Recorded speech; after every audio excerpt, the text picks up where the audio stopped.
Before diving into the full video, it is important to understand the context of this teaching. This discourse is based on the wisdom of Ajahn Chah, Luangpo Chah, a master of the Thai forest tradition renowned for his ability to explain complex Buddhist philosophy through simple, everyday metaphors. The heart of this teaching is a shift in perspective, moving from the worldly view of ownership and permanence to the Dharma view of nature and liberation. It addresses the universal human anxiety regarding aging and death by showing that while the physical body is a temporary shelter, destined to decay, we each have access to a real home of inner peace that remains untouched by the changing world. By practicing mindfulness and gratitude, we learn to stop burning along with our physical house and instead find the cool, still awareness of the one who knows. The prologue: we spend our entire lives trying to feel at home. We work for decades to pay for a house, we decorate the rooms, and we lock the doors to feel safe. But Ajahn Chah, the great master of the Thai forest tradition, once asked a question that stops us in our tracks: is the house you are in truly your home? Most of us are like people living in a house that is slowly catching fire, yet we are busy choosing new curtains. To find true peace, we must understand the difference between our temporary shelter and our real home. The temporary shelter. The first truth Luangpo Chah wants us to face is the nature of the body. He calls it a temporary shelter. Think of it like a household utensil, a cup or a bowl. When you first get it, it is beautiful and functional. But its nature is to eventually chip, crack, and break. To think it will never break is to live in a state of delusion. Our body is a conditioned thing, or sankhara. We treat it as if it is ours, but can we really control it? Can you command your hair not to turn grey? Can you tell your eyes not to dim? Ajahn Chah compared this to standing on a riverbank. The nature of the water is to flow down to the sea. If you stand there screaming at the water to flow upstream, you are the only one who suffers. The river is just being the river. Attempting to resist aging or illness is demanding the water flow upstream. Luangpo taught that we must accept this truth. If your house is flooding, you don't just sit there and drown, you move to higher ground. In the same way, when the body is ill, we must realize that it is only the house that is suffering. As he famously said, "Let the body be ill, but do not let the mind be ill." The real home. If the body is just a rental, where is our real home? Ajahn Chah defines the real home as a state of inner peace and clear awareness. Most people are homeless because they seek stability in things that change: money, reputation, or physical health. But these are houses built on sand. To find the front door of your real home, you must practice mindfulness.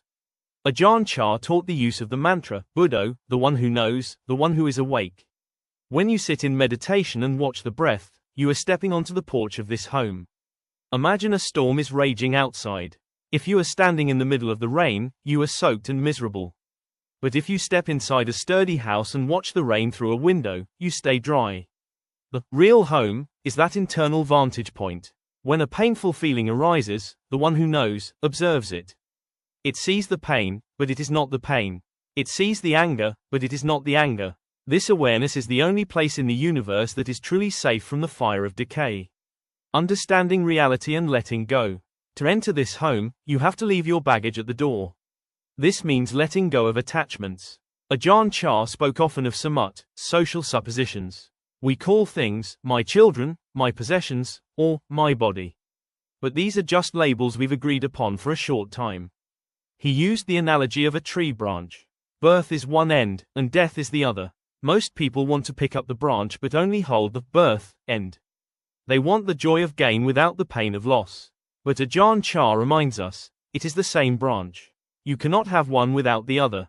Suffering arises from wrong view, the desire for things to be permanent when they are naturally impermanent.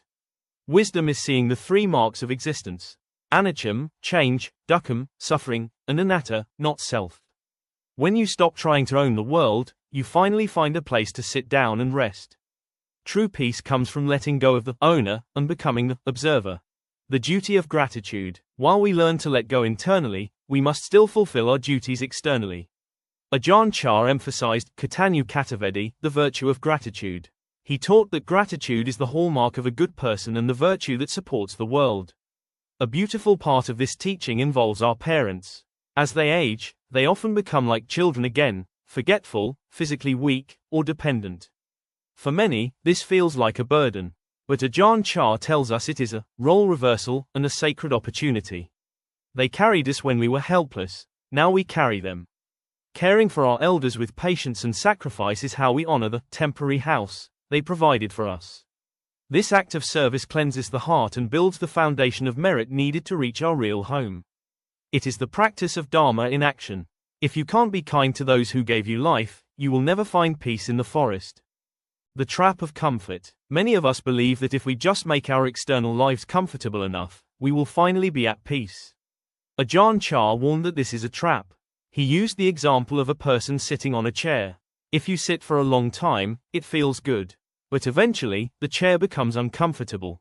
You move to the floor, and that feels good for a while, until it too becomes painful. Comfort and discomfort are like two sides of a coin. If you chase comfort, you are also chasing the inevitable pain that follows when that comfort ends. The real home is not a place of physical luxury. It is a mind that is okay with both comfort and discomfort. When you stop being a slave to your preferences, you find a freedom that no five-star hotel can provide. Still, flowing water. One of Ajahn Chah's most profound descriptions of the real home is the metaphor of still, flowing water. Have you ever seen a waterfall or a river? To the eye, it is constantly moving, constantly flowing. Yet, if you look at the riverbed itself, it is always right there. It is still. The mind should be like this. Externally, thoughts, emotions, and sensations are flowing like water. They never stop. But internally, the knower remains still. We don't try to stop the thoughts. We just recognize their nature. When the mind is still within the flow, you have found the center of the storm. You are at home while the world moves around you. 10. The wisdom of not sure. To protect our real home from the intrusion of stress, Ajahn Chah gave us a simple, sharp tool, the phrase, not sure, my nay. When we get a promotion, we think, this is great. Ajahn Chah says, not sure. When we face a tragedy, we think, this is the end. Ajahn Chah says, not sure. By labeling every experience as not sure, we cut through the attachment. We stop building our identity on things that are shifting. This doesn't mean we become indifferent, it means we become wise. We see that everything, happiness, sadness, health, and sickness, is a passing cloud. When you realize nothing is certain, you stop clinging to the clouds and start identifying with the sky. The forest of the mind. Ajahn Chah often taught that we don't need to travel far to find the truth. We only need to look at the forest within ourselves.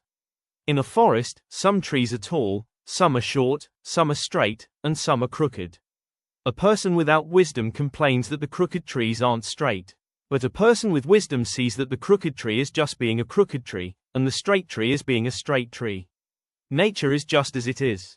When we apply this to our lives, our bodies, our personalities, and our challenges, we find the real home. We stop fighting nature and start understanding it. When you accept the crooked parts of life, the heart finds its rest. The end of the journey. Remember that you are a traveler. This body is a roadside inn, not your destination. Don't spend all your time worrying about the decorations of a room you are only staying in for one night. To all seekers, invest your energy in the real home, the peace of the mind and the clarity of the soul. When you find that inner stillness, it doesn't matter what happens to the outer house. The fire may burn and the floods may rise, but you are already safe. You are finally home. If you let go a little, you will have a little peace. If you let go a lot, you will have a lot of peace. If you let go completely, you will know complete peace. The final reflection. As we close this session, take a moment to look at your hands, your breath, and your heart. This body is a gift from nature, lent to you for a few decades. Use it well. Use it to love, use it to serve, and use it to wake up. But when the time comes for the lease to end, do not be afraid.